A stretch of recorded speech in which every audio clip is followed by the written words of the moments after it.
స్పర్శతో నన్ను దీవించుము, దేవాని స్పర్శతో నన్ను తాకుము. సహోదరులు అటు మీ అందరికీ కూడా శుభోదయం. ఈరోజు పరిశుద్ధ వచనములు మార్కు సువార్త 3వ అధ్యాయము 1వ వచనం నుండి 6వ వచనం వరకు మనం ధ్యానించుకుంటున్నాం.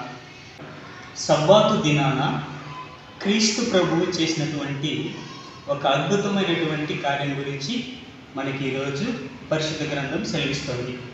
ముఖ్యంగా ఇక్కడ ఉన్నటువంటి పరిస్థితులను గమనించినట్లయితే సబ్బాతు దినాన ఆయన శిష్యులైనటువంటి కొంతమందిని క్రీస్తును పరిశీలించడం కోసం, పరిశీలులు క్రీస్తును పరిశీలించడం కోసం, ఎప్పుడు క్రీస్తు ప్రభువు మమ్మల్ని వ్యతిరేకిస్తున్నారు అని పరిశీలులు క్రీస్తు ప్రభువును ఆయన యొక్క ప్రార్థన విధానాన్ని, ఆయన యొక్క స్వస్థత చేసే విధానాన్ని వ్యతిరేకించడం కోసం, ఆయన యొక్క కార్యములను తిరస్కరించాలనే ఉద్దేశం కోసము ఆయన సబ్బాతు దినాన ఆయనకు ఒక పరీక్ష పెట్టాలని పరిశీలులు ఆలోచన చేస్తారు.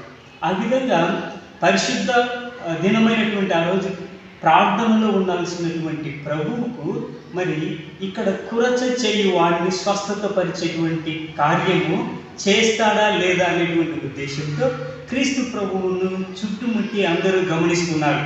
ఆ మందిరంలో కురచ చేయువాడు అంటే అనారోగ్యంతో చేయిని పోగొట్టుకున్నటువంటి ఒక రోగగ్రస్తుడిని ఆ మందిరంలో ఉంచడం జరుగుతుంది.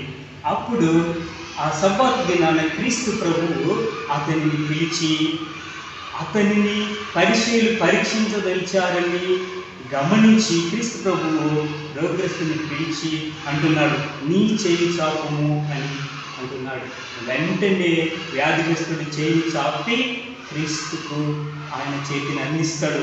ఆ సంఘటనతో ఆయనకు ఉన్నటువంటి కురచ చేయి సాధారణమైనటువంటి స్వస్థతను పొంది సంపూర్ణ ఆరోగ్యవంతుడైతాడు.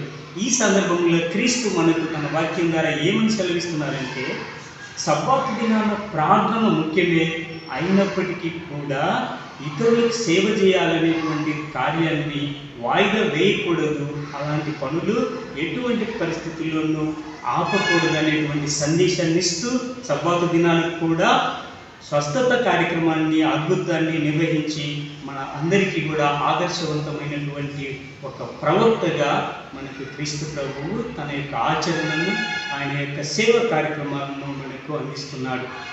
ఈ విధంగా మన జీవితాలలో కూడా తోటి వారికి సహాయం చేయాలి, తోడ్పాటును అందించాలి. ప్రమాదాలను, కష్టాలను, ఇబ్బందులు ఉన్నటువంటి ప్రతి ఒక్కరికి సహాయం చేయాలనేటువంటి తత్వాన్ని క్రీస్తు ప్రభువు మనలందరికీ నేర్పుతున్నాడు. కాబట్టి క్రైస్తవులైనటువంటి ప్రతి ఒక్కరు కూడా ప్రేమ, క్షమ, జాలి, దయ, సహకారం అనేటువంటి గుణాలను అలవర్చుకొని ప్రభు మార్గంలో నడవాల్సింది అని ఈరోజు ప్రభు వాక్యము మనకు సెలవిస్తుంది.